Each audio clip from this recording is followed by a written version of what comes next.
Hi, I'm Steve Corona, and I'm your host for this virtual internship. And we're going to be talking with Kip Howard, who is the business manager for the International Brotherhood of Electrical Workers, Local 305, and we're going to be talking about their apprenticeship program. So tell me about your apprenticeship program for electrical workers.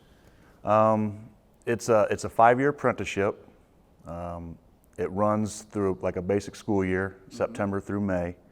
Our apprentices work a full-time job through the week, 40 hours generally, and then they attend school in the evenings for 4 hours, usually 1 or 2 times a week through the school year. Tell me about the selection process. How do you get into the program? So a member would come down to either the union hall or the apprenticeship hall, and they would make application. Once they've made application, they go to through a selection process. They have to take an aptitude test. They have to, if they score high enough on the aptitude test, then they get an interview with the apprenticeship board. If they score high enough, there's a rating done.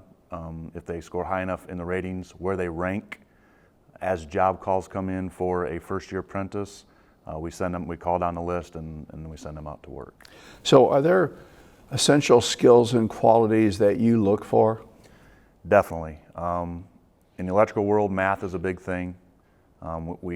It's required to have a passing grade in Algebra 1 or higher. We want somebody with mechanical abilities. In our interview process, we try and ask them if they work on their cars, if they've ever done any work with their dads or their grandpas or their brothers, if they've been in some kind of a building trades program or something like that. Those are key elements to make sure that they're going to fit in the construction world. Is there any level of education or experience that you're looking for? A high school diploma or equivalency is really all that's required. How can an applicant prepare for this selection process? I guess for the aptitude portion of it, it's a math and a English equivalency test. And during the interview process, we look for somebody also that's, we want them to lead the conversation. We ask a series of questions, but we want them to expound on them. We don't want to just, be a direct answer. We want you to find out if you engage. So I guess communication skills and just basic math skills. As an apprentice, what's the starting pay? What do you get in year one? A first-year apprentice starts out at $13.53 an hour, which is 40% of journeyman scale. And then they get raises based upon successful completion of on-the-job training and successful completion of school. So when an apprenticeship ends, the apprentice then gets a journeyman card? Correct. And what does that pay? Our current inside journeyman scale is $33.83 an hour. Does that surprise people when they're thinking about this as a career? Yes. I know myself when I first started out way back then, 24 years ago, I didn't think people could make that much because I came from a middle income family. I didn't think that was possible without going to college. Right. Just going through a trade school and be able to make a living wage, I couldn't believe it. So what does the benefit package look like? We have, Local 305 has 4 pensions and health insurance. As a first-year apprentice, when you start out, you only get 2 of the pensions, but you do get the health insurance. When you become a second year, you get the other 2 pensions. Okay. You talked a little bit about this before, but how do you conduct the training? So the school training it's 4 hours after work. So you work your normal shift during the day, and then you come to class at night, and they call it blended learning now. Most of it's done online on computers, and then we have lab training as well. So it's not just book work during the 4 hours. You come in, you go over your lessons that you have to do for your homework for the week, and then you go out into the lab and you actually do hands-on training. How many days of the week am I in class after work? 2. Okay. No more than 2. 1 to 2 nights a week. What are the duties and responsibilities of being a good apprentice? So what we want from our apprentices, we want them to show up every day on time. And it's a hard thing nowadays, but that's one of the key elements. But you really need to be attentive to your journeyman. You're trying to learn this craft. So you need to pay attention to what he's trying to teach you and make sure that you can retain what you're being taught so that we're not having to retrain you every day. What's the typical work day, work week like? 8 hours a day, 40 hours a week. That's a general week. I would say most of our shops start at 7 o'clock, work from 7 to 3:30. That's the most important aspect of the program interested applicants need to be aware of? Showing up every day. That's really the key in the construction world, is that when you go to a job site, you have to get this job done in a certain time. There's a deadline to be met. Sounds like you're talking about a strong work ethic. Very much so. That is absolutely, yes. Being there every day on time is a strong work ethic, because if you're not there, you can't get the project done. And tasks are laid out to a person to meet a deadline. And if a person doesn't show up or is late, that throws that deadline off. So yes, a strong work ethic would definitely be number one. How do you evaluate performance?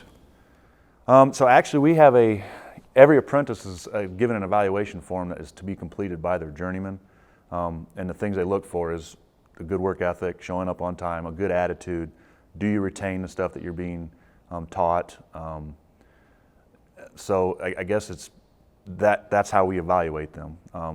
And they're given an actual evaluation form that's supposed to be filled out by a journeyman that he can leave comments on, so that the apprenticeship board can evaluate them to make sure that they're meeting our requirements. What does success look like? To me, success is being able to retire someday in the trade. I mean, that's one of the benefits of working for the union. It's not just that we have a living wage, it's that someday you're going to be able to retire with dignity. So in my mind, that is success in the trade. Most of our members are retiring at 60 years old, and they're making the same standard of living as they were when they were working. So, I'm an apprentice, I'm struggling. What resources do you provide to help me succeed? So we do have a full-time training director. If you're having issues in class, I wouldn't say he's a guidance counselor per se, but he is. I would reach out to him first with the issues, the problems, whether it's personal life, that's school, whatever it is, so that we can help take corrective issues. We also do have an EAP program, an employee assistance program, through our insurance, through one of our boards in the hall, that if someone is struggling with anything, they can take this, and it's free, so they can get that assistance that they need. Not everyone succeeds. So what are the biggest challenges of the program? I would say showing up every day on time. I tell most of the apprentices that once you get to work, that's the easy part. Just getting there sometimes seems to be harder than just getting there to work. So I would say the biggest struggle is that. The schoolwork, we have teachers, we have other students, we have journeymen that can help you with that. Being taught you're not expected to know everything when you show up to work every day. That's our job to teach you. But I would say the biggest struggle is just getting to work every day on time. So it's 5 years, I'm an apprentice, I've completed the program. What's the next step? What's the next opportunity? It's really up to the member then. We've had members become electrical engineers. We've had members become project managers. If they become a journeyman, once they become a journeyman after 5 years, they can excel with their contractor. Whatever they put into it, they're going to get out of it. If they want to run work and be a foreman, it's up to them to get to that point. They do top out of our apprenticeship with an associate's degree from Ivy Tech, so they've in applied theory, I think it is. So they've already a stepping stone there. Some of the classes to become an electrical engineer or project manager or estimators, they've already got that stepping stone. Yeah. So what professional organizations, advanced education, and training are beneficial for this field?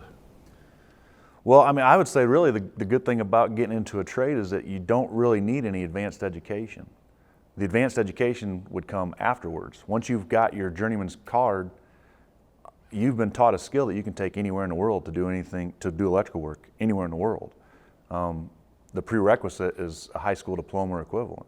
So there's not really any advanced training. Mechanical ability does help, but not everybody that gets in the program can go out and work on their car. We have people that have never done any kind of mechanical stuff and have succeeded in the trade. So that's the best thing about getting in the trades, is that you don't need advanced training to do it. So I'm watching this video, and I'm in middle school, I'm in high school. What advice would you give to that student? I would make sure that you pay attention if you're wanting to be an electrician in math. Try and excel at that, because it is something that we do on a daily basis. And you need to work on your people skills, because there's all kinds of people in this trade that they ain't always the nicest people. So it's hard for some people to get along with everybody, but as an apprentice, it's almost expected that you do. So. Any final thoughts? No, I want people to realize that the building trades is a viable option. I myself wasn't meant for college. I knew that going into my senior year of high school. Most of my parents, grandparents, family, friends were always asking me what I wanted to do, and I really didn't have any idea. But I knew I didn't want to go to college, because sitting in class for all day long, I knew wasn't me. I liked working with my hands. I liked being outside. Don't mind getting dirty. And when this came across, it fit. And I've made a very good living at it. You can make a good living as going to college without any debt. That's the best thing about the apprenticeship trades, is that it's free. It doesn't cost you a dime. And you top out, graduate, and you make as much money as you would debt-free as graduating from college. That's a pretty good deal. Absolutely. Can't beat it.